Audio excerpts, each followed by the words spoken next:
Hi అండి, అందరికీ నమస్తే. ఈరోజు వీడియో వచ్చేసి ఆవిరి వడియాలు తయారు చేశానండి. ఈ వడియాలు చారుకైనా పప్పుచారుకైనా చాలా బాగుంటాయి. ఈ వడియాలు ఎలా తయారు చేసుకోవాలో వీడియోలో చూద్దాము. వీడియోలోకి వెళ్ళే ముందు మా వీడియోకి లైక్ చేయండి, మా ఛానల్ సబ్స్క్రైబ్ చేసుకోండి. మరి ఇంకా లేట్ చేయకుండా వీడియోలోకి వెళ్ళిపోదాము. ముందుగా బియ్యం నానబెట్టుకోవాలండి. నేను గ్లాస్ బియ్యం తీసుకున్నాను. 2 స్పూన్లు సగ్గుబియ్యం తీసుకుని నైట్ నానబెట్టానండి. ఉదయాన్నే మళ్ళీ శుభ్రంగా 2-3 సార్లు కడిగి గ్రైండ్ చేసుకోవాలి. సగ్గుబియ్యం వేయడం వల్ల మనకి వడియాలు ఇరగకుండా బాగా వస్తాయండి. వీలైనంత మెత్తగా గ్రైండ్ చేసుకోవాలి. ఈ విధంగా మెత్తగా గ్రైండ్ చేసుకుని తీసుకోవాలి. ఇలా గ్రైండ్ చేసిన పిండిని ఏదైనా గిన్నెలో పోద్దాము. గిన్నెలో వేసి మిక్సీ జార్లో ఇంకా పిండి ఉంటుంది కదండి, కొన్ని నీళ్లు పోసి ఆ నీళ్ళను కూడా గిన్నెలో వేసేద్దాము. దోసపిండి కన్నా పలచగా ఉండాలండి పిండి తిక్కుగా ఉంటే వడియాలు లావుగా వస్తాయి. పిండి పలచగా ఉంటే వడియాలు బాగా వస్తాయండి. ఈ విధంగా కలుపుకున్న పిండిలోకి 1 స్పూన్ జీలకర్ర వేసుకోవాలి. టేస్ట్కి తగ్గ ఉప్పు వేసుకోవాలండి. అలాగే 4 ఎండుమిరపకాయలని చిన్నగా కట్ చేసి వేస్తున్నాను. మీకు ఎండుమిరపకాయలు వద్దనుకుంటే పచ్చిమిరపకాయలైనా వేసుకోవచ్చు. అలాగే 2 రెమ్మల కరివేపాకుని చిన్నగా కట్ చేసి వేసాను. ఈ పిండి మొత్తాన్ని మంచిగా కలుపుకోవాలి. ఈ విధంగా కలుపుకుని పక్కన పెట్టేసుకోవాలి.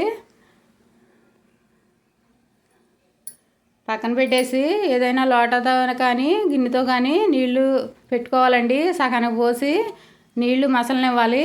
ఈ మసిలేలోపు 2 ప్లేట్లను సిద్ధం చేసుకోవాలి. ఆ లోటాకి సరిపడా ప్లేట్లను తీసుకుని ఇలాగా గుంటున్న ప్లేట్లు తీసుకుంటే రౌండ్గా బాగా వస్తాయండి వడియాలు. ఆ ప్లేట్కి నీళ్ళు రాసి మనం పిండిని వేసుకోవాలి. 1 స్పూను పిండి వేసుకుంటే సరిపోతుంది.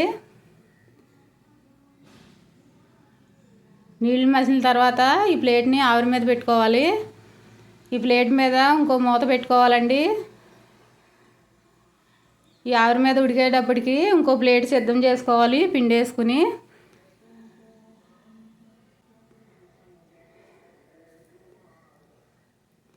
ఆవిరి మీద ఉడికిందండి. ఇంకో ప్లేట్ని సిద్ధం చేసుకున్న పిండి ప్లేట్ని ఆవిరి మీద పెట్టుకుందాం. ఇదే విధంగా ఒకటిగా మనం వడియాలు తయారు చేసుకోవడమే. ఏదైనా చాకుతో తీసుకుంటే వడియం మంచిగా వచ్చేస్తుంది. ఏదైనా క్లాత్ తీసుకుని క్లాత్ మీద ఆరబెట్టుకోవాలి. ప్రతిసారి కూడా పిండిని కలుపుకోవాలండి. అడుక్కి పిండి చేరుతుంది, కలుపుకుని వేసుకోవాలి.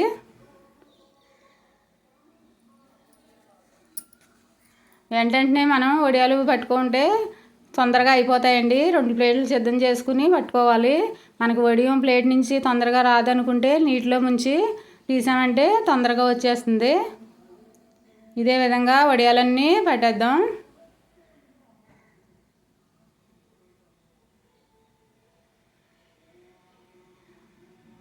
వడియాలు పట్టడం అయిపోయిందండి.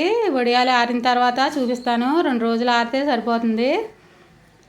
చాలా ఈజీగా సులభంగా పట్టుకోవచ్చండి ఈ వడియాలు.